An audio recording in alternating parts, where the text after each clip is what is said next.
നമസ്കാരം. കഴിഞ്ഞ ദിവസം തൃത്താല സ്വദേശിയായിട്ടുള്ള മുഫീദ് ജാഫർ ഇവിടെ യൂട്യൂബറും അതുപോലെ തന്നെ ലോറി മൊയിലാളിയും ചേർന്ന് പണം തട്ടാൻ ശ്രമിച്ചു എന്ന് പറഞ്ഞ് ഹൈക്കോടതിയെ സമീപിക്കുകയും മുഫീദിന്റെ പിതാവ് തൃത്താല പോലീസിൽ ഒരു പരാതി കൊടുക്കുകയും ഒക്കെ ചെയ്തിരുന്നു. ആ വിഷയം ഞാൻ നിങ്ങളിലേക്ക് എത്തിച്ചിരുന്നതാണ്. അൽബാബു എന്ന് പറയുന്ന യൂട്യൂബർ, അയാൾ എന്താണ് എന്നതിനെ കുറിച്ചും ചെറിയൊരു രൂപം ഞാൻ ആ വീഡിയോയിലൂടെ പറഞ്ഞിരുന്നു. അൽബാബുവിനോടൊപ്പം ചേർന്ന് ഈ മനാഫും ഭൂലോക തട്ടിപ്പായി മാറിയിരിക്കുന്നു അല്ലെങ്കിൽ മാറിക്കൊണ്ടിരിക്കുന്നു എന്ന ആ ഒരു വിവരം കൂടെ വളരെ സങ്കടപൂർവ്വം ഞാൻ നിങ്ങളെ അറിയിച്ചിരുന്നു. എന്നാൽ ആ പറഞ്ഞതിനേക്കാളൊക്കെ അപ്പുറം മറ്റു ചില തെളിവുകൾ, അതായത് ചത്ത ശവത്തെ പോലും ഞാൻ ജീവിപ്പിക്കുന്നവനാണ് എന്ന് പറഞ്ഞുകൊണ്ടുള്ള മനാഫിന്റെ ഭീഷണി, ഫോണിലൂടെയാണ് ഈ ഭീഷണിപ്പെടുത്തുന്നത്. എന്തായാലും ഇന്നത്തെ കാലത്ത് ഇത്തരത്തിലുള്ള കോളുകളൊക്കെ ചെയ്യുമ്പോൾ അത് അപ്പുറത്ത് റെക്കോർഡ് ചെയ്യുമെന്ന് മനസ്സിലാക്കാനുള്ള ബോധം പോലും ഇല്ലാത്ത രണ്ട് യൂട്യൂബറും ലോറി മൊയിലാളിയും. എനിക്ക് കൂടുതലൊന്നും പറയാനില്ല. ഇവിടെ ആരുടെയെങ്കിലും പണം നഷ്ടപ്പെട്ടിട്ടുണ്ടെങ്കിൽ ബന്ധപ്പെട്ട അധികാരികൾക്ക് പരാതി കൊടുക്കുക, ആ പരാതിയുമായി മുന്നോട്ട് പോവുക.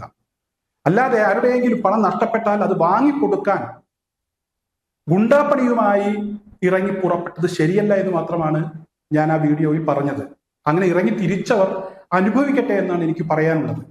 എന്തായാലും മനാഫും അതുപോലെ തന്നെ ഈ യൂട്യൂബർ ബാബുവും ചേർന്ന് ഒരാളെ ഭീഷണിപ്പെടുത്തുന്ന ആ ഒരു ഫോൺ സംഭാഷണം നിങ്ങളെ ഒന്ന് കേൾപ്പിക്കുക എന്നത് മാത്രമാണ് ഞാൻ ഈ ഒരു വീഡിയോയിലൂടെ ഞാൻ ഉദ്ദേശിക്കുന്നത്. എന്തായാലും ആ ഫോൺ സംഭാഷണം നിങ്ങളൊന്ന് കേൾക്കുക.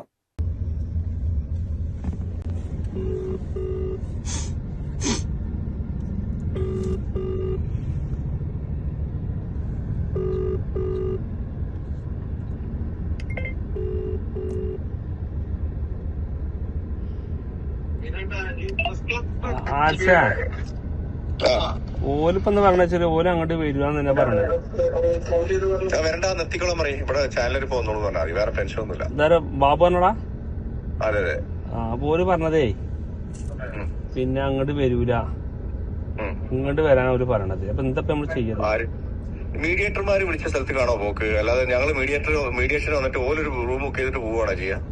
അതിനെ പറ്റി എനിക്കറിയില്ല. ഞാൻ ഇതുവരെ അങ്ങനത്തെ പരിപാടിക്കും പോലും എനിക്ക് അതിനെ പറ്റി അങ്ങനെയാണ് എന്റെ ഒരു കാര്യം. അപ്പൊ ഓൾക്ക് തീർക്കാൻ താല്പര്യമില്ല എന്നർത്ഥം. തീർക്കാൻ താല്പര്യത്തിനാണ് ഇപ്പോൾ കോഴിക്കോട്ടേക്ക് വന്നത്. കോഴിക്കോട്ട് വന്നു വെച്ചാൽ ഓല് ഇഷ്ടമുള്ള സ്ഥലത്ത് എവിടെയും പോയി ഒരു കാര്യമുണ്ടോ? അവിടെ മീഡിയേറ്റർമാർ വിളിച്ച സ്ഥലത്തേക്കല്ലേ വരണ്ടേ? ഓല താങ്ങിട്ട് ഇവിടെ മീഡിയേറ്റർമാർ അങ്ങോട്ട് പോകണോ? ആ സ്വാഭാവികമായിട്ട് ആരും പോകില്ല. ഞാൻ അവരോട് പറഞ്ഞ കാര്യത്തിൽ അവരോട് പറഞ്ഞു. എന്ത് പറഞ്ഞു? 2 ദിവസം കൂടെ കച്ചവടം ചെയ്താൽ മതി. അങ്ങനെ തന്നെ പറഞ്ഞാൽ മതി. അത് അങ്ങനെ തന്നെ പറഞ്ഞു. 2 ദിവസം കൂടെ കച്ചവടം ചെയ്യാം. 2 ദിവസം എന്നും കൂടെ കച്ചവടം ചെയ്യാം. നാളെ ഇല്ല. അങ്ങനെയൊക്കെ പറഞ്ഞു. കച്ചവടം വേണ്ട, ചെയ്യണ്ട. ഞങ്ങളോട് പറഞ്ഞിട്ടുണ്ട്. മനാഫ്ഖാനത്ത് കൊടുത്താണ്. ഹലോ ഇന്ന് വൈകുന്നേരത്തെ ചാനലില് പിന്നെ ഒരു സാമ്പിൾ ഡോസ് ബാക്കി ചൊവ്വാഴ്ച ഇൻഷാല്ലാ. എന്താ പറയാ, ഓൽക്ക് നമ്മളെ ആരാ മുതലെന്ന് മനസ്സിലായില്ല. ഇതൊന്ന് ന്യൂസ് 18 ഒറ്റ മിനിറ്റ് ഞാൻ തന്നെ പറഞ്ഞു. ഒറ്റ മിനിറ്റ് അമീൻക ഒന്ന് ഹോൾഡ് ചെയ്യണേ. അനീഷേട്ടാ, മനാഫ, പിന്നെ ഒരു സീരിയസ് കാര്യം ഉണ്ടായിന്. ഒരു ചെറിയൊരു സാമ്പത്തിക തട്ടിപ്പ് വലിയ കേരളം നെട്ടുന്ന. അത് നമുക്ക് ചൊവ്വാഴ്ച പൊട്ടിക്കാന്നാ വിചാരിക്കുന്നത്. അപ്പൊ ചൊവ്വാഴ്ച പ്രസ് ക്ലബ് എങ്ങനെ ബുക്ക് ചെയ്യാന് അവിടേക്ക് ആക്കിയാലോ? കൊറേ ആൾക്കാർ അതിൽ പെട്ട ആൾക്കാരുണ്ട്. അല്ല, പ്രസ് ക്ലബില് ബുക്ക് ചെയ്തിടണ്ടേ?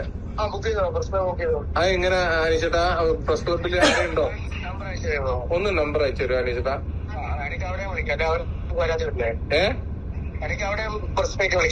അതെ തന്നെ, പ്രസ് മീറ്റ് അവിടെ വെറുതെ ഓസിക്ക് മാത്രം ആക്കിയാൽ പറ്റില്ലല്ലോ. അത് മാത്രല്ല, ഇത് കുറെ ആൾക്കാരുണ്ട്. 10-50 ആൾക്കാര് പറ്റിക്കപ്പെട്ട ലിസ്റ്റ് തന്നെ ഉണ്ട് ഇപ്പൊ.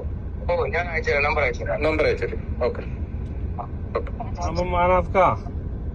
നമ്മള് ഈ കല്യാണം വിളിക്കുന്ന മാതിരി എല്ലാത്തിനും വിളിക്കാൻ ഭയങ്കര തിരക്കായി പോയി. പിന്നെ അവർക്ക് മനസ്സിലായില്ലേ അത് എങ്ങനെയാ ഇത് ഇങ്ങനെ തീർക്കാന്നുള്ളത്. ഈ പ്രശ്നം ഇത് മാന്യമായിട്ട് തീർക്കാന്ന് വിചാരിച്ചിട്ട് ഓൽക്ക് അതിന് താല്പര്യം ഇല്ലെങ്കിൽ പിന്നെ നോക്കിയിട്ട് കാര്യമില്ല. മധ്യസ്ഥം നിന്ന് കഴിഞ്ഞാല് മധ്യസ്ഥന്മാരെ തന്നെ ഇൻസൾട്ട് ചെയ്ത് കഴിഞ്ഞാല് വിടുവോ? അതിനെപ്പറ്റി എനിക്കറിയില്ല. ഓരോട് പറഞ്ഞു ഇങ്ങനെ ഓല് എന്നോട് അപമാന രീതിയിൽ സംസാരിച്ച ഞാൻ റെക്കോർഡ് ചെയ്തിക്കണേ. ആരാ സംസാരിച്ചോട്? ഏതാ ഷമീർ? അങ്ങനെ അവനക്ക് നമ്മളാരാ മുതലെന്ന് മനസ്സിലായില്ല. നമ്മള് ചത്ത ശവങ്ങളെ ജീവൻ വെപ്പിക്കുന്ന ആളാ.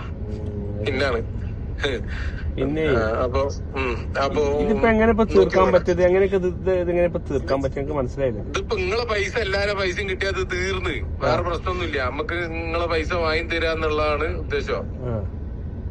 അത് ആ പൈസക്ക് ഓനിപ്പോ റെഡി അല്ലെങ്കിൽ മനസ്സിലായത് ഇപ്പൊ റെഡി അല്ല എന്നുള്ളതാണ്. ഓന് മാന്യമായിട്ട് ഇപ്പൊ ഞാനൊക്കെ അത്യാവശ്യം ഈ കേരളത്തില് നമ്മള് മാന്യതന്റെ ഒരു ഇതാണ്. അപ്പൊ നമ്മൾ ആ മാന്യതയില് നമ്മള് ഇവിടെ ഓനെ പൊങ്ങി തിന്നൊന്നുമില്ലല്ലോ. ഓനക്ക് മാന്യമായിട്ട് അതല്ല അപ്പൊ ഒരു പ്രൈവറ്റ് പ്രോപ്പർട്ടിക്ക് വരുമ്പോ ഓരോ സംബന്ധിച്ച് ചെറിയ പ്രയാസം ഉണ്ടാവും ഇപ്പൊ മാനസികമായിട്ടുള്ള. പ്രൈവറ്റ് പ്രോപ്പർട്ടി ഇത് ഗവൺമെന്റ് പോകും.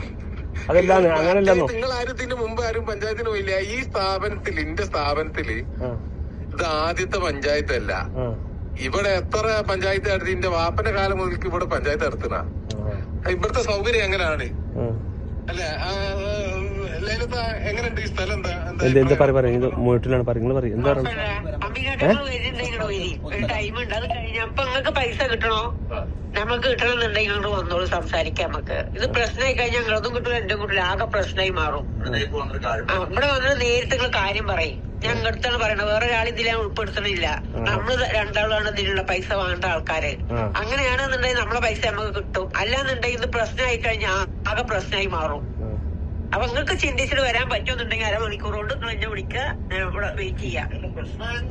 ഹലോ, ഇവിടെ ഓൾറെഡി ലേഡീസ് സ്റ്റാഫ് ഒക്കെ ഉള്ള ഓഫീസാണ്. അതാ റിപ്പോർട്ടർ ചാനലുകാർ വരും വന്ന്.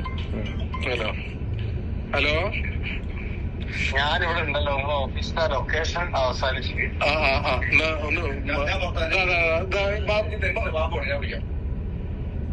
ഞാനോടൊന്നും കൂടെ ചോദിച്ചോട്ടെ കേട്ടോ, അന്നിപ്പോ വിളിക്കാം. ഇത് ഓൽക്ക് ഇപ്പോഴും നല്ലപോലെ എന്താ പറഞ്ഞു കഴിഞ്ഞാല് ഇത് ഭയങ്കര കേരളം മൊത്തം അറിയണ വിഷയമായി മാറും. ഇൻഷാ അല്ലാ ഞാനേ ഓരോടൊന്ന് സംസാരിക്കണം. വിളിക്കട്ടാ. നിങ്ങള് ബാബുക്ക വരുന്നുണ്ട് അങ്ങോട്ട് നിങ്ങളെ കൂട്ടാൻ. ഓക്കെ.